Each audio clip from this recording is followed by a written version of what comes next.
The other room hear me? All right, I see a thumbs up. Fantastic.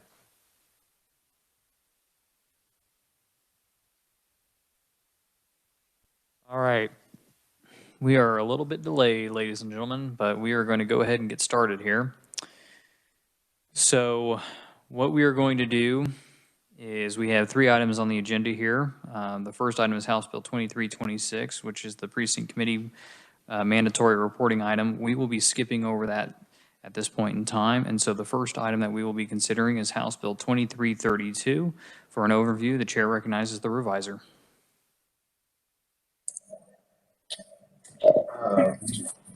You are good.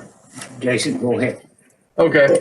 Mr. Chairman, members of the committee, House Bill 2332, if you remember, was the bill that amended the statute regarding applications for an advanced voting ballot to add a new subsection to require any person who solicits a registered voter to file an application for advanced voting ballot to include a clear label on the outside of the mailing in 14-point font or larger that has the name of the individual or organization sending the mailer, the name of their organization president or chief executive officer, the address, and a statement that the mailing is not a government mailing, but from a private individual or organization.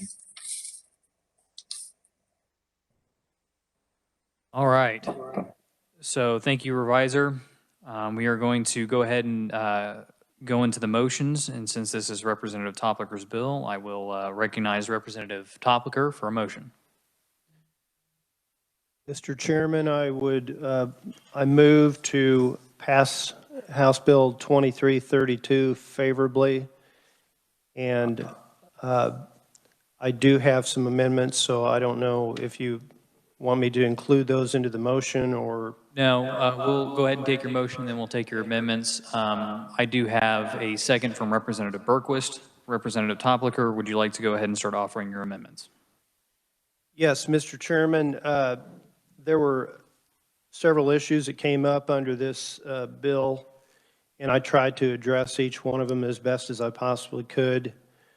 I spoke with some of the people that had raised concerns, but I'll just go through. If I could get either one of the I think this is Reviser Long, if he could send the proposed amendment to the committee members, I'd appreciate that. If you don't already have it on your computer there, if Mr. Long could send that. Representative, which amendment? My understanding is you have several balloon amendments and they're numbered. Okay.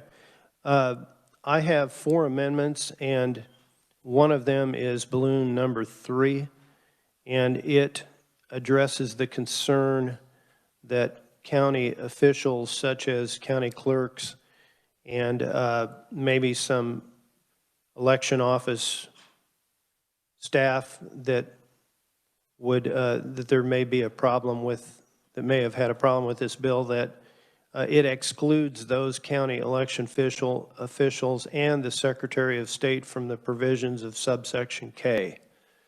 And so they would not fall under the provisions of this bill. In other words, if you are a government agency, you are not required by this bill to do the disclosure that you are not a government agency, because you are. So we excluded them, and that's what this balloon number 3 does, Mr. Chairman. Thank you, Representative. Committee, is there a second? Second from Representative Dodson. Discussion.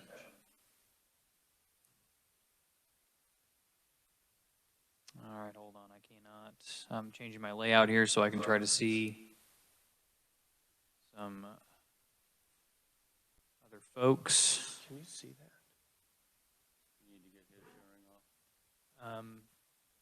No, I can scroll through it on my WebEx portal that I have over here. Okay, committee. I'm checking the folks online by scrolling through your images right now. I'm not seeing any Anybody with their hand raised? If you do, make sure to raise your hand virtually. All right. Let's see, is the other committee room? I cannot see the other committee room. There it is, okay. Folks in the other committee room, are there questions or discussion? All right, seeing none, Representative, you may close. Mr. Chair, I move balloon number 3 favorably.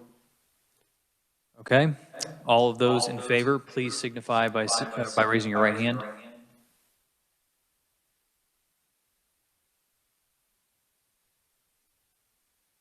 All those opposed? The ayes have it. The amendment passes. Representative, you may continue. Mr. Chairman, balloon number 4 clears up a question that I believe was asked by one of the representatives that had a question of what if someone mailed out a piece of mail and it did not include an advance ballot application, but only referred to it that it was available for people to get and fill out and request. And so this balloon number 4 clarifies that it only applies to mailings that actually include an application for an advance ballot. And so I would move that balloon, Mr. Chairman. All right, I have a second from Representative Proctor. Committee, is there discussion?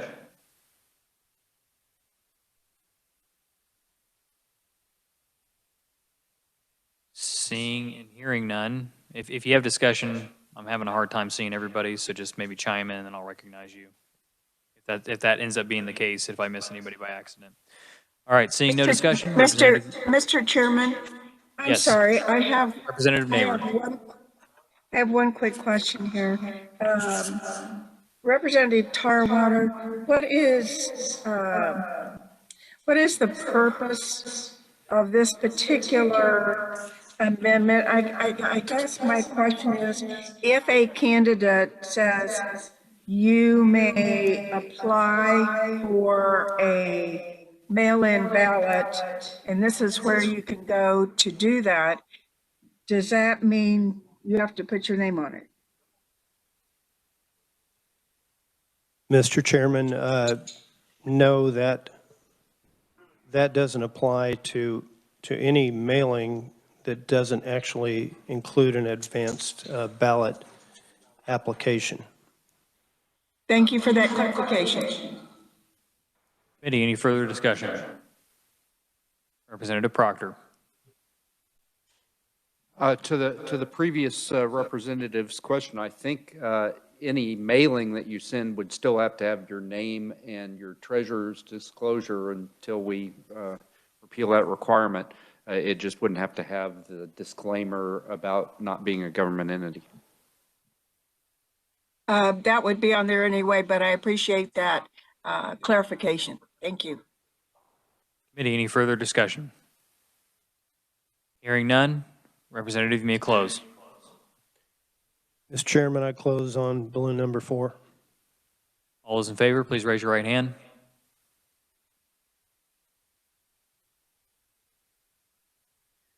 Supervisor Long, can you stop sharing your screen real quick?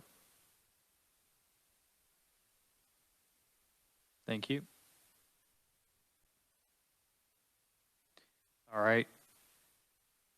All those opposed, please raise your right hand.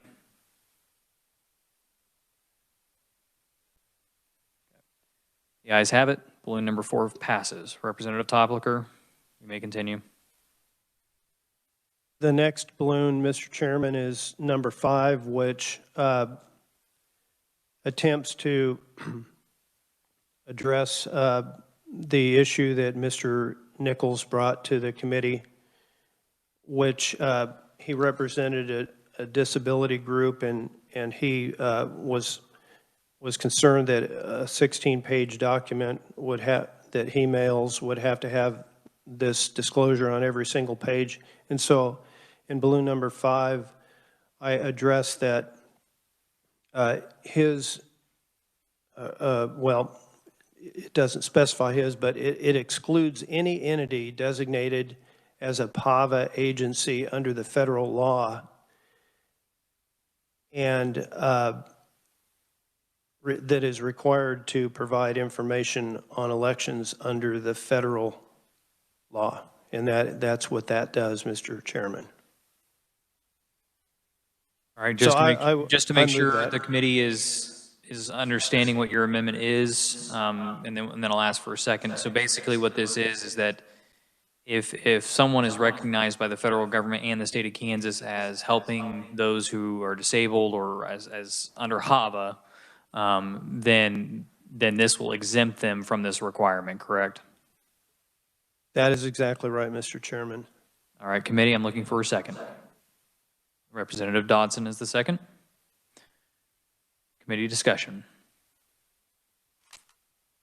Mr. Chairman, The chair recognizes Representative Collins. thank you, Mr. Chair. I just want to mention that I also have a balloon amendment that pretty much does the same thing. So in lieu of my amendment, I will stand in support of Representative Toplicker's amendment. Fantastic. Is there any further discussion on the amendment? Hearing none. Representative, you may close. Mr. Chairman, I move balloon number 5 favorably. All right. Make sure, and those of you in the second room, make sure you mute your mics so it zooms out so I can see the entire committee room. Thank you. All those in favor, Mr. please. Chairman, Brett Parker had his hand up for a question and he was not recognized. I'm sorry.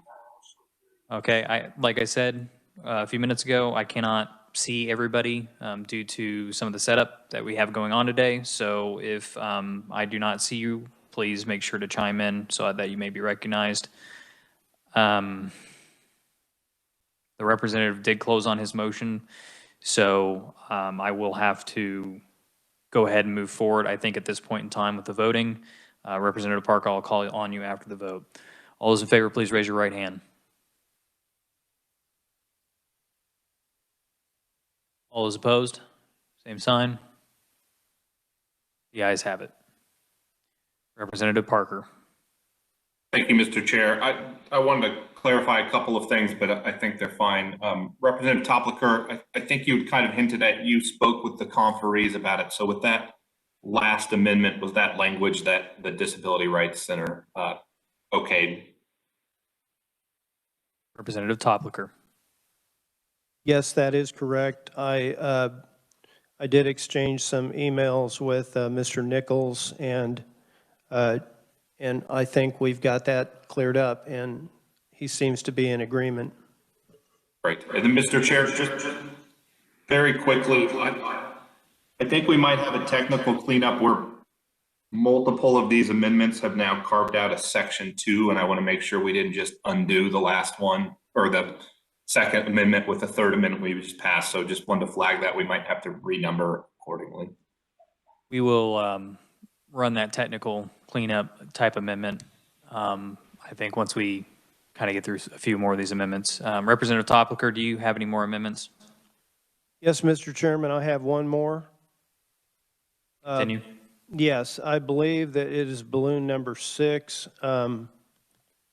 listed as number 6, and it is an amendment that addresses an issue that was brought up by Representative Miller, that if this is passed, it has no teeth in it. There's nothing that says what the what the penalty is if someone were to just go ahead and keep sending these applications over and over again to an individual. And so what this attempts to do, Mr. Chairman, is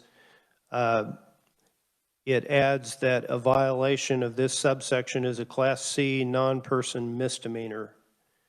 And basically what that would be similar to that I think we can all understand is it parallels a Class C non-person misdemeanor is equivalent to if we as candidates in our political door-to-door or mailers, I guess in this case it'd be mailers, if we were to not list the paid for by or the sponsored by statement on that political mailing, which we're required to under ethics laws. And so this parallels what the penalty would be if we were not to disclose that. And this penalty is a Class C non-person misdemeanor, which is up to 1 month in jail and or up to $500 fine, which is the same as it is for us. So, Mr. Chairman, I would move that balloon number 6. Okay, committee, is there a second? The chair, nothing wrong. The second comes from Representative Dodson. Committee discussion. Representative Bishop.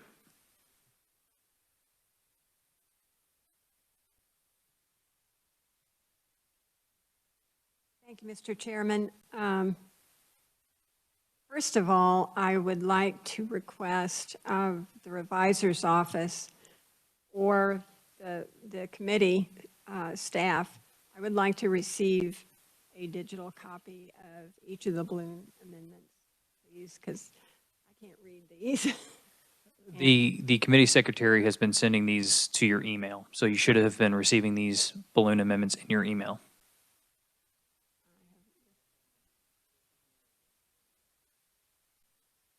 Okay, so they're coming in right now, so I have to leave WebEx and go over.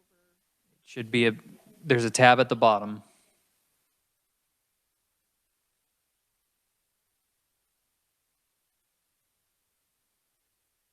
All right, well, I'll have the committee assistant help you with that. We will now move to Representative Parker. Thank you, Mr. Chairman. This question's for the maker of the amendment, although if they need, and with your permission, if a revisor need to weigh in, that might be helpful. I was just curious, the enforcement for this, I mean, is this just going to be prosecuted by a district attorney, or would this kind of go before the Ethics Commission? Similar, I think Representative Topliker acknowledged, explained this is similar to the punishment for forgetting to put the paid for by. My understanding is in that instance, it would probably go before the Kansas Ethics Commission. So I just didn't know if this process would mirror that.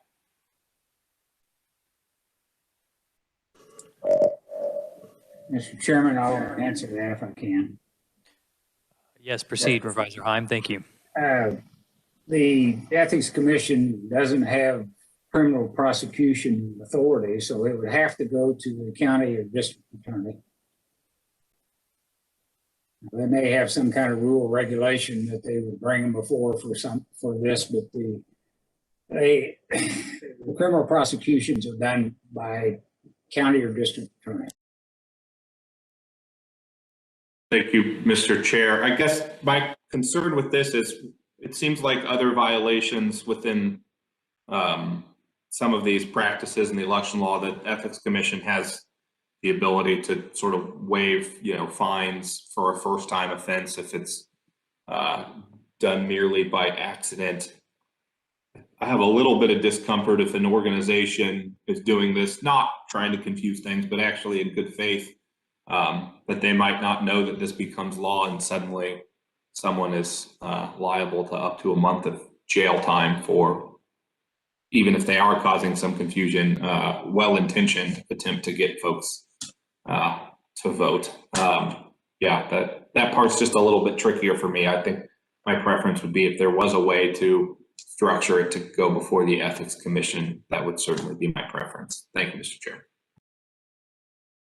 Any further discussion?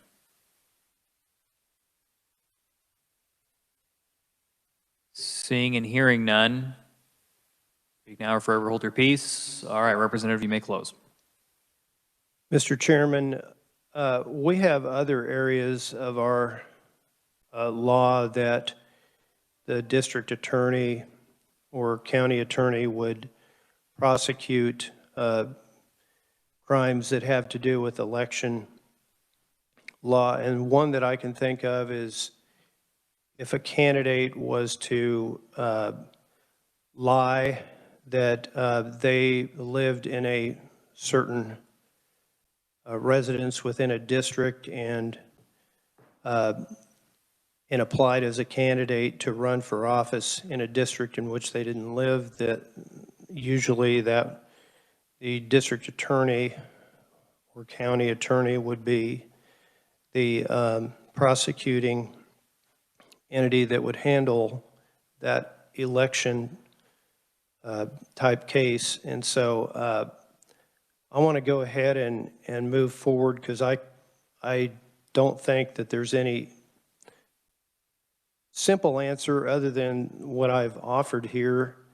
And I'd like to go ahead and move the motion. All right, committee, you've heard the motion to amend by Representative Topliker. Those who are in favor, please. Yeah, Representative Dodson was the second, yes. So all those in favor, please raise your right hand.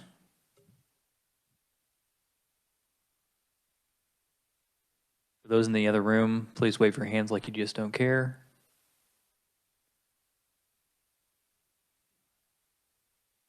All right, thank you. All those opposed, please raise your right hand. All right, the opinion is the ayes have it. Okay, committee, Representative Topliker, is that the end of your amendments? That is the end of my amendments, Mr. Chairman. All right, well, thank you, Representative Topliker. Committee, I have an amendment. It'll be balloon number 7. So I will explain my amendment. Basically what this is doing is, in my opinion, those who are outside the state of Kansas should not be sending advance mail ballot applications to residents inside the state of Kansas. And so what this amendment does is basically says no person shall mail an application for an advance voting ballot unless such person is a resident of the state of Kansas or is otherwise domiciled in this state. Now, according to the revisers, just let me look it up real quick. According to the revisers, they indicated to me that the language for in statute with domiciled refers to an organization. So if an organization is domiciled picks up organizations. That's basically what that means. And I can call on the revisers for further clarification if needed. Sub-bullet point 2 kind of comes back to what Mr. Parker was talking about as far as enforcement and who's going to do that. In this item, I put the Attorney General down because it's coming from out of state. In my opinion, the best person to handle something like that would be the Attorney General in order to enforce this provision. For each violation of an advanced voting ballot that is sent to a Kansan, it'll be a $20 civil penalty for each ballot sent. So if someone sends 500 ballots into the state of Kansas and they originated from outside of our borders, that would be a total of a $10,000 fine. So basically 20 times 1, 20 times whatever. And that's how that fine was created. And then I also moved the enactment date out to January 1st of 2022 to make sure that all of our county election officers have time to make sure they get the proper training required. I did talk to the Secretary of State about this kind of a conceptual idea, and they said that they would like to have some time in order to train their staff on if they start receiving a bunch of advanced ballot applications that they are receiving from outside the state. So with that, committee, I will look for a second. The chair gets a second from Representative Dodson. Is there discussion? The chair recognizes Representative Proctor. Thank you, Mr. Chair. With the amendment that we just passed from the previous representative, the carrier of the bill, does that conflict with this $20 penalty, for instance? It does not, because the representative the amendment we just passed, and the revisor can correct me if I'm wrong, The amendment we just passed is in regards to the disclosure and 14 size font on the envelope and that sort of thing. So if they send it within inside the state of Kansas, that Class C misdemeanor will apply to whoever sends it from inside the state of Kansas. What this is doing is indicating to states or people from outside the state of Kansas that if you do send advance mail ballot applications to our residents, that is a violation. We do not want you tampering or interfering inside of our elections. Is there further discussion? Representative Miller. Thank you, Mr. Chairman. Where, upon adoption of your amendment, where does that leave political, in-state, state committee, and county political parties? This amendment does not ban those individuals from sending those items, and my understanding is that the underlying bill does not either. Thank you. Representative Bishop.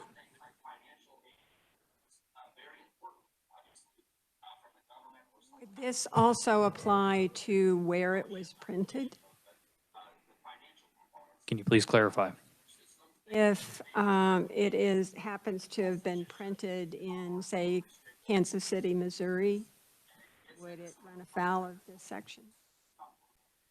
This section says that it has to be mailed from inside the state. So if they print it in Missouri and mail it from Kansas, then Well, it would not run afoul of this statute if it a lot of becomes law. times with a printing job, you're doing the whole thing. Addresses, printing, mailing, and so forth. Well, this is not in regards to political mail. This is not political mailers or anything like that. This is in regard strictly to advanced ballot applications. Okay, but I'm not explaining this well. Let's say I'm a citizen of the state of Kansas, and I send material to a printer in Kansas City, Missouri, to print it, send it to, do the addressing and mail it. Is that a problem? My understanding is that if they were to print it and then truck it over to the Kansas side of the line and give it to a mail facility there, we wouldn't have any problems. Proved. Well, that is up to the Attorney General's office to be able to prove that where that mail came from. So processing a printing job in the state of Missouri right across the line could possibly be a problem if the whole job were finished and it was mailed in Missouri. Well, my question is do you often do advanced mail ballot application printing jobs in Missouri? Someone in Johnson County might. Then I would encourage them to make sure that they send it from inside the state of Kansas. Thank you. Further discussion, Representative Dodson. Just real quickly, you said domicile. I want to make sure I understand that. So if some of these organizations have little offices in multiple states, or maybe they just work out of a house. So when we say domicile, does that say small office that happens to be a member of a larger organization situated in Kansas count in this? In other words, would they be authorized or not authorized? Supervisor Long, could you help give us a little bit of insight on domiciled and how this language would impact those entities that might have smaller satellite offices or what have you here in the state of Kansas? Mr. Chairman, members of the committee, oftentimes in statutes, when the word domiciled is used in connection with an organization, it's also used as alternatively with the principal place of business of the business being in the state of Kansas. And so I think there would be a good argument for the Attorney General that a satellite office of an organization located in Kansas would not be a principal place of business, and the organization would not be domiciled in the state if its primary principal place of business was, say, located in Missouri. Representative Miller? I was just going to try to clarify Representative Bishop's concern. The way I read this language, it doesn't have anything to do with where it's mailed. It has to do with the person mailing it. They're the ones that have to reside in the state. They can mail it from anywhere they want. Thank you. Correct, that's my understanding as well. You can print it in some other state, but mail it from inside the state of Kansas if you wanted. No? You can mail it from outside the state of Kansas. You just can't be a resident outside the state of Kansas mailing it. It says, no person shall mail an application for an advance voting ballot unless such person is a resident of the state or is otherwise domiciled. It doesn't, there's no restriction on where they mail it. The restriction is on the mailer. You see that now? And Revisor Long, is that interpretation correct? Yes, the qualifier is the state in which the person resides or is domiciled, not the location where the application is actually mailed from. Fantastic. Thank you, Representative Miller and Revisor Long, for that clarification. Chair recognizes Representative Parker. Thank you, Mr. Chair. Not to belabor the point, but is the mailer the person who places it in the mail or the entity that pays for the mail to be printed and mailed?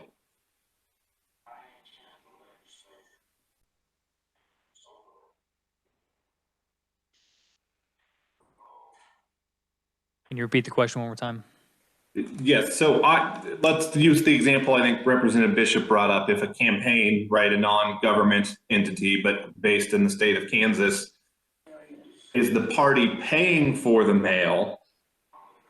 But ultimately, when I've done campaign mailers, whether they're applications for advanced ballots or just postcards, I, as the candidate, my organization is not physically putting anything in the mail. We are hiring a design firm or a mail firm. So is the assumption that the person who must reside and be a resident of the state is the one paying for the mail?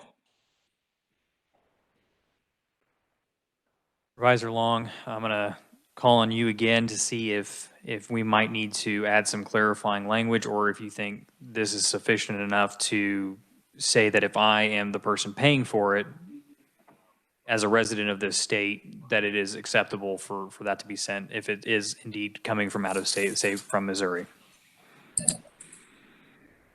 Mr. Chairman, members of the committee, the language might need to be tweaked so that it would be no person shall cause an application for an advance voting ballot to be mailed unless such person is a resident of the state or otherwise domiciled in the state. That would get to the person or entity actually directing the mailing of the application, which I think would address Representative Parker's question about who's causing the mailing versus who was actually doing, putting it in the post office box. Okay, Representative Parker, do you wish to continue? That was it, Mr. Chair. I just wanted to clarify that point because I think that probably gets closer to your intent. Thank you. Representative Proctor. Thank you, Mr. Chair. I would oppose changing the language in that way because I think it creates a huge loophole for outside agencies and outside organizations to interfere with our elections by sending in advanced ballot requests. So I think that the language, the way it is, it might restrict you from contracting with some agency outside the state, but I personally would like to see more business in Kansas anyways. Great point, Representative. Thank you. I'm just making sure the image is really, really small for the other room, so I don't know if anybody has had their hand up. So, but I will call on Representative Parker and then Representative Neighbor after. Thank you. I just wanted to respond to the last comment. I understand, I think, the intent that Representative Proctor is speaking to, but I think this actually causes the opposite. If you leave it this way, there's the possibility of a loophole where an out-of-state entity that would be footing the bill would merely have to contract with a printer and mail shop within the state of Kansas. And in that instance, they would be accessing a loophole, whereas the language that Revisor Long suggested, I think, would close that and make sure that the entity actually providing the funding, causing the mail to happen would have to be a resident or an organization domiciled in Kansas. just wanted to put that out there. I want to make sure we're not opening. I understand the intent to try and close that loophole. We don't want an organization to be able to skirt this if that's not the intention of the bill. Thank you, Mr. Chair. Your representative, I will say that it is always fantastic when we can encourage people to use Kansas businesses. Representative Neighbor. Thank you, Mr. Chairman. I guess my question is, what is the reason for this bill in particular? And give me some examples of what's been done that's not been legal, or what is this really supposed to do? Thank you. Thank you, Representative. This came up in our discussion when we discussed this bill. The representative had the base language as an informational type bill to our constituents. However, in my opinion, it did not address the voter confusion that was happening this last election cycle, where people would get 6 or 7 different advanced mailing ballot applications. All of those, in my instance and circumstance that I had experience with, came from a different state that shall not be named at this point in time.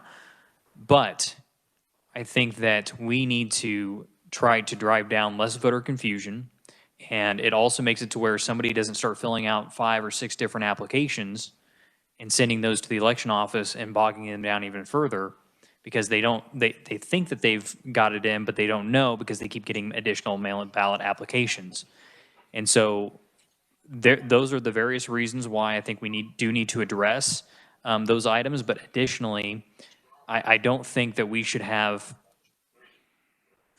outside entities who are sending possibly improper ballot applications to our residents because they are not understanding our laws or not doing things properly. And so I think that those who are residing within the state of Kansas, they play by our rules. They have the ability to play by our rules. And I think that that will allow for less voter confusion going forward. And so that is basically the reason why I am bringing this amendment. Representative Neighbor. Thank you, but again, the problem was in another state and not here. And my interpretation of how the election went from our Secretary of State was that there were no problems, and he felt it was one of the smoothest elections that we have had. And coming from a county that is large, I found it to be quite a bit easier this year. It wasn't complicated, and I don't know whether this complicates it or creates a problem that creates an answer to where there was no problem originally. So thank you very much. Thank you, Representative. I will respectfully disagree with you. And the Secretary of State did stand in here in our committee, I believe, earlier this session and say that there were quite a few ballots coming from out of state. And I have talked to their office about this issue, and they did not provide me with this type of solution or anything. They had nothing to do with it. However, they have recognized that there is a problem that does lead to voter confusion. I even heard of a story where the Secretary of State, from his office, the Secretary of State was down at an event in Wichita where an elderly woman came up to him basically on the verge of tears because she had an advanced ballot application. It was like her 6th or 7th one. And he had to just say, okay, you know, let's use this as a training. These are not sent out by the government. These are not our ballot applications. If you get these, throw them away. So I will say that this was an issue this past election cycle, and I think it does need to be addressed. The chair will recognize Representative Miller.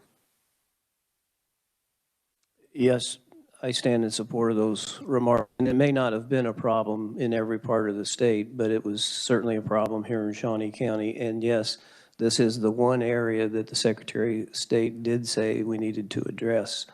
I will correct you, he did not stand before us, he was on the screen. Thank you. Thank you, Representative. I believe Representative Proctor had his hand up next. Nope. Okay, Representative Bishop. Thank you, Mr. Chairman. I believe this is a non-solution for a non-problem. I could agree that just basically requiring that someone put a notice that this is not coming from a government agency, that makes sense. I mean, I get things in the mail all the time that purport to be from the Social Security Administration or from Medicare that aren't, and that are trying to sell me a directory of some kind or whatever. So that's not unusual. I had no complaints. If anything, it was just kind of a joke. Oh, I got another one of those. I think this is respectfully kind of silly. Thank you, Representative. While it may have been a joke to you, it's not a joke to, I think, a lot of our constituents. And so it did cause a lot of confusion, and I think that that is something that we should address because it's not a joking matter. Is there further discussion on the amendment? Representative Parker. Thank you, Mr. Chair. I'll diverge a little bit from some of my colleagues. I do think we're trying to address a real problem. My fear is the more and more we amend this today, and I know we're up against a deadline, the further we get from what we had a hearing on.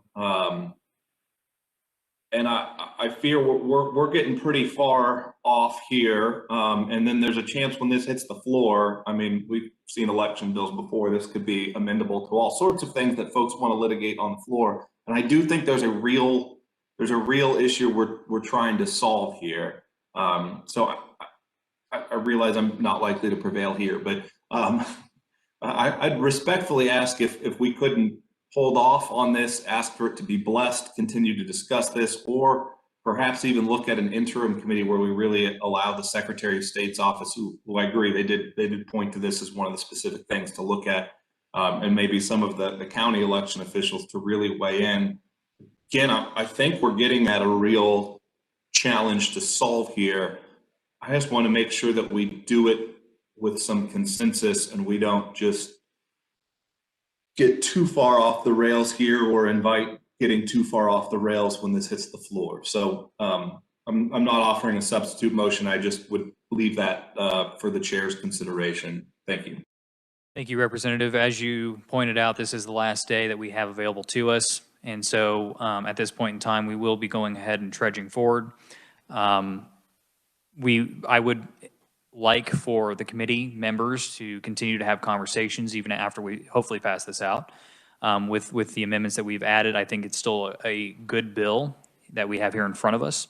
And so if there are items that we can still discuss and talk about, then I think that we can try to address those as we get to the floor.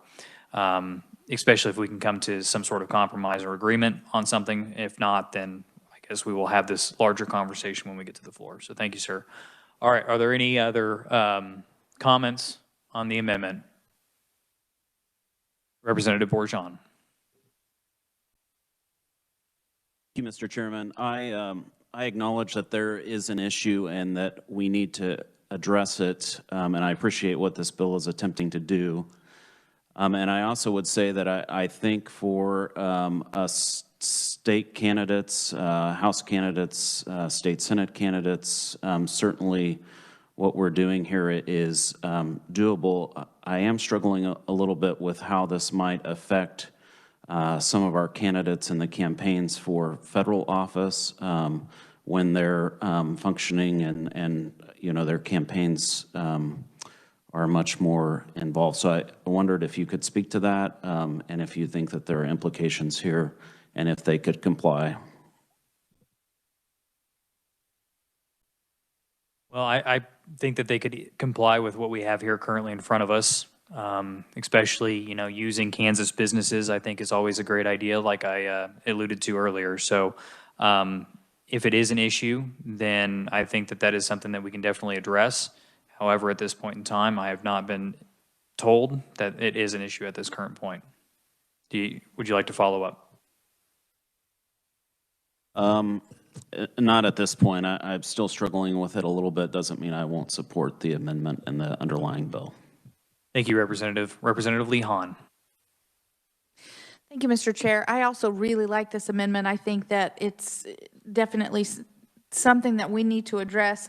I wanted to go back to a conversation we'd had several minutes ago I agreed with Representative Parker in terms of no person shall mail an application. I think that there is definitely a loophole there.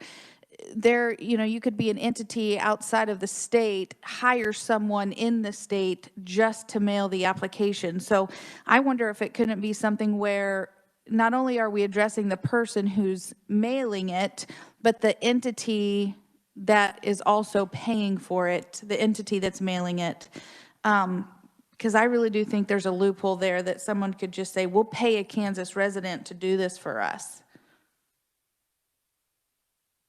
Was there a question there? Was that a statement? No, the question is, can we change before we vote on this, can there be some verbiage that would also deal with the person mailing and the person paying for the actual mailer, the ballot? So what I will say is let's go ahead and dispose of the current question so that we don't start getting into substitute amendments, because I've seen where that rabbit hole goes. And there was one time where I was in a committee and we had 3 substitute amendments upon substitute amendment. So just to keep this as clean as possible, I would encourage us to vote on the underlying amendment currently and then come back in with a conceptual amendment, because I'm guessing nobody has anything drafted yet, on how we might want to clean that up. The chair recognizes Representative Proctor. Mr. Chair, I will stand down until after we pass this amendment, and then I'll recommend a conceptual amendment. Thank you, Representative. Is there further discussion? Yes, Mr. Chairman.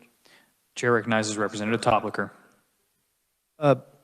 I think this balloon still allows for any outside person or entity in any other state to send mail into Kansas. They just cannot include an advance voting ballot application. Isn't that your intention, Mr. Chairman? I think that's what this does. That is what the bill says. Thank you. I guess that's what the amendment says. Apologies. Any further discussion? Hearing none, I will go ahead and close on my amendment. All of those, and I move the amendment. All those in favor, please raise your right hand.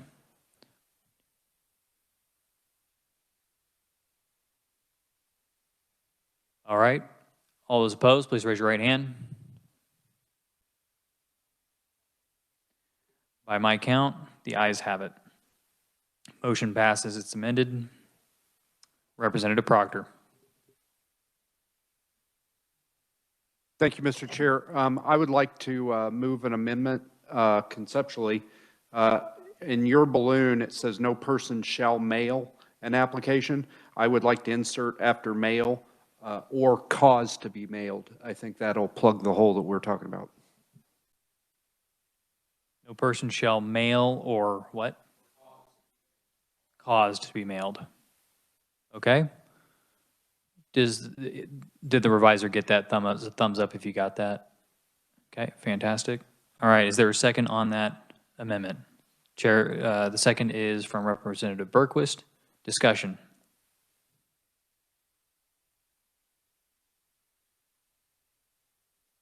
Seeing no discussion or hearing no discussion, Representative, you may move your amendment. Mr. Chairman, I close on my amendment. All those in favor, please raise your right hand. All those opposed, please raise your right hand. The ayes have it. Amendment passes. The chair recognizes Representative Miller. Thank you, Mr. Chairman. I have an amendment. It would be Miller 73. No, I think this one's Miller number 1. All right. Representative, would you like to explain your amendment while we wait? I'd be happy to. The committee may recall when we were having a hearing on this bill, I posed a question to County Clerk Pipo about permanent ballot applications, which currently can only be applied for by people who have a, quote, permanent illness or disability, unquote. I mailed out to my constituents in this last election cycle a letter asking them if they would like to vote at home and gave my number to call if they were interested so that I could sort out what kind of application they wanted. When they called, I would ask them question number one, are you interested in voting in advance in this next election, or is that something you'd be interested in doing every election? And for those that said every election, I then had to follow up and inquire what might be their illness or disability. And in that process, I ended up of, I think, about 300 people that responded to that particular mailer. 2/3 of them ended up qualifying, and we applied for a permanent advance ballot. My question of the county clerk was, would it be better for you from an efficiency standpoint if those people who were interested in voting advance or by mail every election, if they were simply able to do that when they applied? And he said absolutely. They would, the clerks, he was speaking on behalf of the association, said they would prefer that. And it, to me, a lot of people get confused when they vote, and that's one of the reasons I wanted them to call me, because a lot of people believe when they apply once to vote in advance, that covers them for the next election, and they don't bother to reapply because they're under the impression that having done it, they're going to be set up. This would allow anyone that wanted to vote every election to simply, on their application, make that option. And again, I don't see why we don't offer that to everyone, particularly in this day and age. So that's, I hope, the accurate description of my amendment that should have arrived. It appears so. It's quite shorter than some of the other ones we've considered today. So is there a second for the amendment? Second from Representative Bishop. Committee, is there discussion? Chair recognizes Representative Berquist. Mr. Chair, I believe that the amendment brings clarity to some people, and I think it muddies this bill. I won't be opposing it. Is there further discussion on the amendment? Representative Parker. Thank you, Mr. Chair. I just echo some of the comments Representative Miller made. I don't have the same get out the vote effort that I think he has in his campaigns, but I will say that as I've gone door to door, this is something I've been asked about consistently by voters who are tired of filling out the same form, and again have heard from the clerks. And not only did they answer Representative Miller's question that way, they actually filed a bill to do just this last year in the Senate.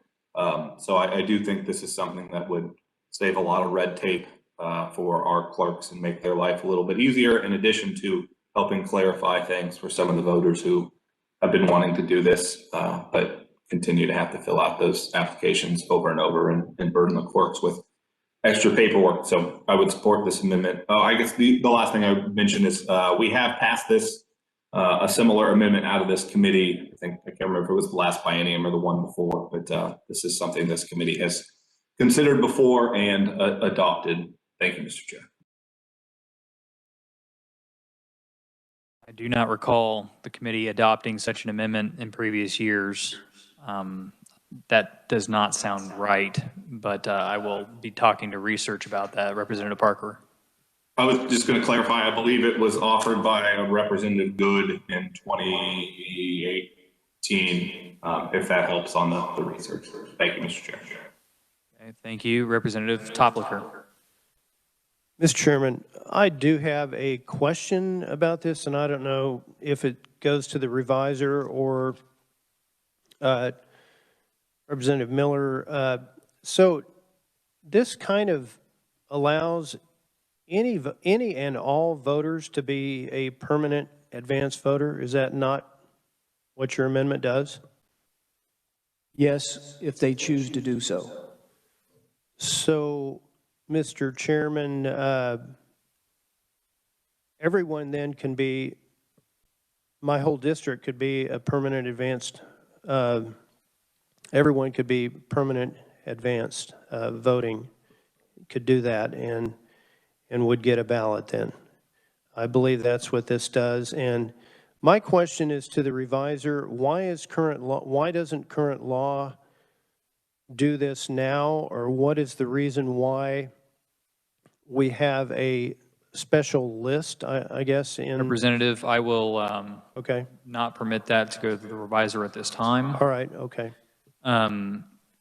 So basically, I think that, well, I have a few questions of myself for the carrier. So if I may, Representative, then I will proceed. Okay.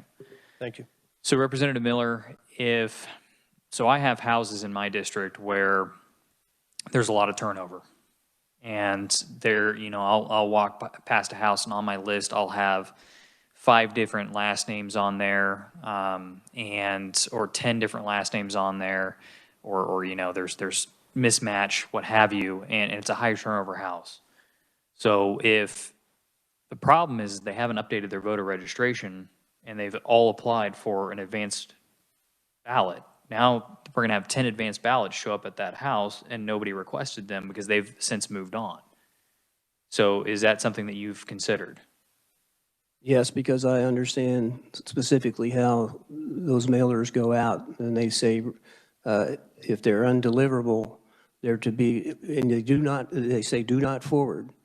And if they're undeliverable, it actually gives the clerk or election office a heads up that that person is no longer qualified to vote.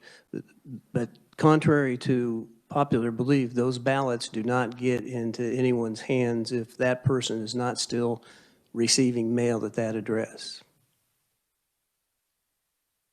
So I do live in an apartment complex. Congratulations. Thank you. And I still receive a bunch of mail from a lot of people who are no longer living there, and I've been there for an entire year. And so the problem that I have with that is that we're hoping that the mail service, God bless them, but sometimes they're human too. And quite frankly, the problem that I have is if those ballots show up to someone's house and they're not very ethical, and they go ahead and sign. Now, granted, we have the people who try to verify the signatures and everything else, and it is a felony if they do that. They're breaking the law. However, I believe that it is very tempting for some people to possibly want to do that to influence the outcome of an election. So that's just where I'm at right now. May I respond? You may respond, sir. Mail gets delivered differently. You quite likely, I get mail from people who lived at my residence years before, but I do not receive mail that says do not forward, return to sender. There's a different way to mail things, and the county clerk, the county election offices mail it out with those conditions on it. Do not forward. Do not deliver if addressee is unknown, whatever the language is, but it comes back.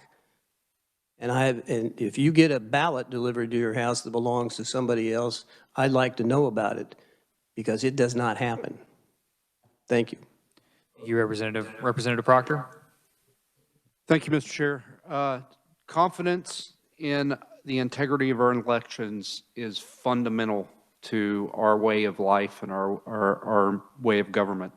And I feel like a big part of the reason that confidence has been eroded is because election days turned into election month, and the proliferation of mail-in ballots has created suspicion that that malfeasance is going on with our elections, especially when the returns don't come back for days. And so I will stand in opposition to this amendment because I think it goes in the exactly wrong direction towards more, later election returns and less confidence in our elections. Is there further discussion on the amendment? Mr. Chair. Representative Lehan. My question is, what if someone has passed away and this advanced ballot just keeps going to their home? I guess I don't know the protocol in terms of when the election board is notified that someone has passed away. When would that ballot stop going to that residence? How would they know? And maybe that is directed toward Representative Miller. Representative Miller, if you would, I think the Secretary of State's office, are they online, Dana? Yes, we are, Mr. Chair. Okay, so we do have the Secretary of State's office here on, if they could provide some details on how you guys scrub your list after people pass, unless Representative Miller, you would like to take a stab at an answer. I can only answer for my county, but in my county, my election commissioner is very good at scouring death notices and removing immediately any voter. Understand, people get a ballot every election now if they're on the permanent list. I'm not talking about changing any of that. My amendment simply opens the avenue of getting a ballot every election without applying for it. Every situation we've had described here can occur today. It's just that the person has to keep applying every single election, as opposed to those that are on the permanent list. And I want to hearken back to my data that I gave earlier. 2/3 of the people that I heard back from that one mailer, 2/3 of them qualified for a permanent ballot anyway. And if I may address a question that was raised earlier about the original intent, when we first adopted, and pardon me for being older than most of you, but I recall when we first had the law on advance ballots, and it was written restrictively because it was new. We had not yet had our experience with it, and so it was narrowly written to only apply to people with permanent disabilities and illnesses. But that was more years ago than I want to say for the record. And we, again, I'm going to speak more for my county than anything because I am very familiar with my county. We do not have problems with mail ballots. We have rumors, but we don't have problems. And if my election commissioner was standing here, I think he'd back me up on that. It's a very well-run system. And I'm not attempting to muddy the water on this bill. I appreciate the amendments that have been made to this bill to improve it. I said the other day that I recognized there was an issue here, and I appreciate that Representative Toplicker had made the effort to introduce a bill. And I don't think it's a bad thing that it needed several amendments that addressed several concerns that were raised. We've made this bill a lot better. I'm not trying by this amendment to muddy the water. I actually am trying to boost its chances of passage, because with this amendment, I think it will attract a lot more affirmative votes when it goes up on the board for final action. That was close to a closing, wasn't it? It was. So, real quickly, Mr. Barker, if you could just, how does the Secretary of State's office scrub the list of voters who have since passed away? Mr. Chair, there's three things that the county election officers do. First, they're required to scrub obituaries and look for individuals that have died and to make sure they come off the voter rolls. Once a week, we get a report from KDHE of anyone who's died in Kansas and has a death certificate issued, and those individuals will automatically come off the voter registration list. I mean, it happens so fast, it's surprising sometimes. And third, once a year, we do a comparison of the voter registration list with the National Social Security Death Index, which occasionally will find people that died outside the state that we were unaware of that are still on the registration list. But it's a fairly automatic and data-intensive process to continually update the records for death. And that's required by federal law, the National Voter Registration Act. Thank you for the additional information. The chair recognizes Representative Toplicker. Just looking at the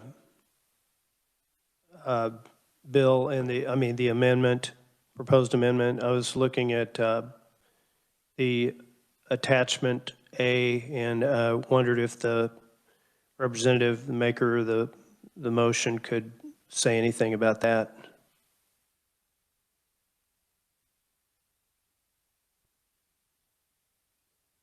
I would defer to the reviser. I think it's pretty much currently prescribed, but I don't know that for certain.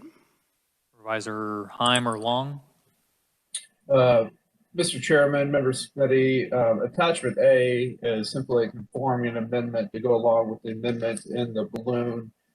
This is the statute with the application for an advanced voting ballot.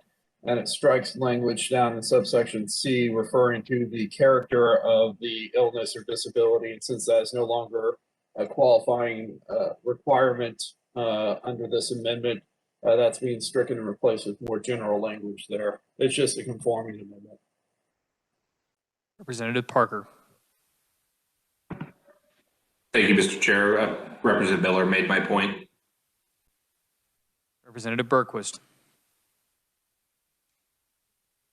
My concern is based on what evidence I've seen, even in my time of living in different places in Kansas. I lived in a small town that really remained nameless because I don't want to intimidate or implicate.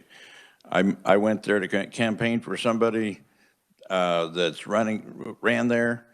And when I went to my old neighborhood that I lived in 35 years ago, I was surprised and excited to go and visit two people who lived in my neighborhood with me. And I went to the door and asked for that person. They said, "We don't know who you're talking about." And found out that they moved out just right after I did. And they're still on the voter registry list for that house. Two people in a community of only 11 homes. And that's my concern, is the amount of things that continue to come to somewhere without cleaning the records, whether they've died or whether they've moved. And I don't want to have a continuous stream of things going. That's why I think this bill takes care of a number of things, but that it might not be appropriate for that. Thank you very much. Committee, is there further discussion on the Miller amendment? Hearing none, Representative Miller, you may close. Thank you, Mr. Chairman. I think I abused my opportunity a little while ago and did most of my closing, but I do want to respond just to that final comment. It's my belief, I respectfully disagree. This, I believe, actually assists the clerk's offices in cleaning up the list, because when that ballot gets returned, they can remove those people from the red. I do understand that the names stay on the list sometimes for years because there's no provoking event to remove them. This would be such a provoking event.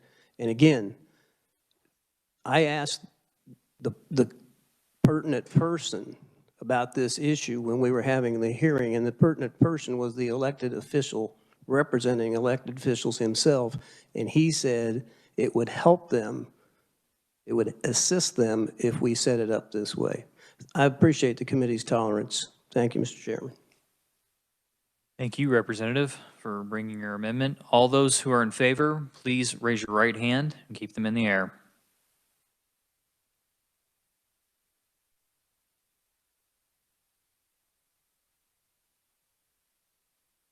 All those opposed, please raise your right hand.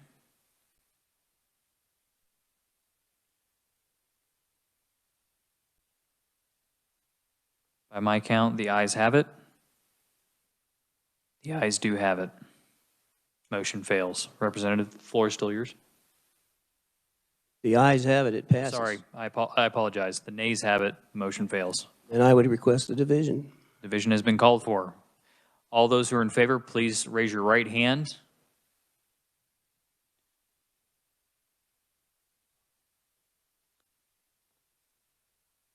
All those opposed, please raise your right hand.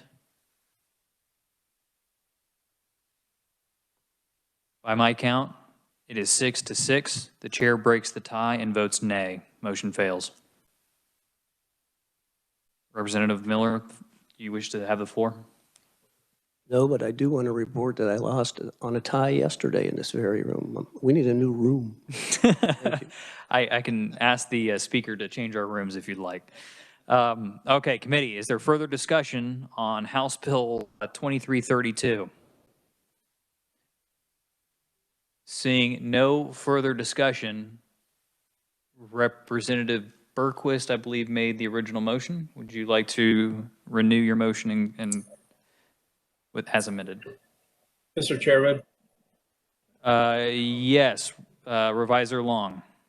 I just asked the committee also approve the revisor to make the technical edits necessary to merge the amendments adopted by the committee. All right, so committee, the revisor's asking for some leeway on the numbering and everything else as far as technical amendments. I'm going to make that motion. Is there a second? Second from Representative Proctor. All those in favor, please raise your right hands. All those opposed, please raise your hand. The ayes have it. Technical amendments are permitted. Thank you, Revisor Long, for bringing that to our attention. All right, Representative Berquist.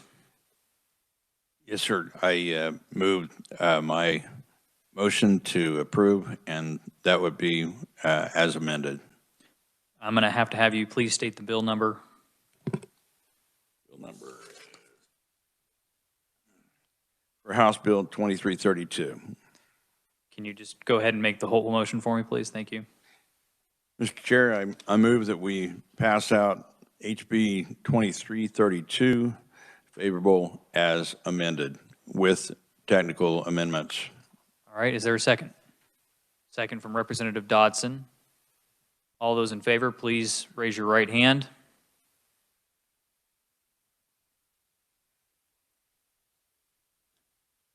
Okay, all those opposed, please raise your right hand.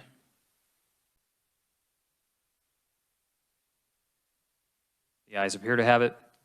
The ayes do have it. House Bill 2332 passes out. Committee, we are at 5 o'clock. However, I think that we should be able to dispose of it pretty quickly. So with that, we're going to go ahead and do House Bill 2339. So please shift your focus to that bill. Revisor Heim or Revisor Long, if you could please give us an overview. Mr. Chairman, members of the committee, this is a bill that amends the crime of election tampering to basically clarify and maybe extend the coverage of this crime. The bill would add changing or attempting to change, alter, or conceal any vote cast by paper ballot or computer, changing or attempting to change any vote by manipulating computer hardware, software, vote tabulation methods, or intentionally producing false vote totals. Thank you, Revisor. This is Representative Topliker's bill. Representative, would you like to make the motion? Mr. Chairman, I would move House Bill 2339 favorable for passage, and I do have 4 short balloon amendments that I think the committee members should have. I do not believe that has been distributed to the committee yet, but you've heard the motion to pass out favorably. Is there a second? Representative Dodson is the second. Representative Topliker, if you would like to go ahead and introduce your amendment. Mr. Chairman, the Mr. Chairman, committee. if I could get the committee secretary to send out the amendment, that would be good. Fantastic. Representative Topliker, if you'd like to go ahead and explain your amendment while that's getting sent out. Okay, I will. These are fairly simple change, 6-word statement while being charged with no election duty. Some of the committee members were a little bit not sure what that meant, so we've made that say that election tampering is making or changing any election record unless and here's what we added, unless the person is lawfully carrying out an election duty. So that there are some times when clerks and election workers need to, under the law, change records for one reason or another, or destroy records. This says unless the person is lawfully carrying out an election duty. So, in other words, it doesn't apply to them. Number 2, we added the word destroy, so that tampering is changing or attempting to change, alter, destroy. We added that word. And then it says, or conceal any vote cast by paper ballot. And then we added the word, as suggested in committee, by one of the members, election machine. So we added that word. And then when you go down to number 3, we added where it says in the bill, changing or attempting to change any vote by manipulating computer hardware, computer software. After that, we added election machine, again, wireless or cellular transmission. So we added those words. And then it continues on and reads, or vote tabulation methods. And then number 4 is or intentionally producing false vote totals. So those are the amendments, Mr. Chair, and I'm offering them all in one motion. Thank you. I believe we all received it as one amendment, one motion. Somebody correct me if I'm wrong on that, but I have it all in one. So is there discussion on the amendment? Seeing no discussion, Representative, you may close. Mr. Chairman, I close. All right. On the Topliker amendment, all those in favor, please signify by raising your right hand.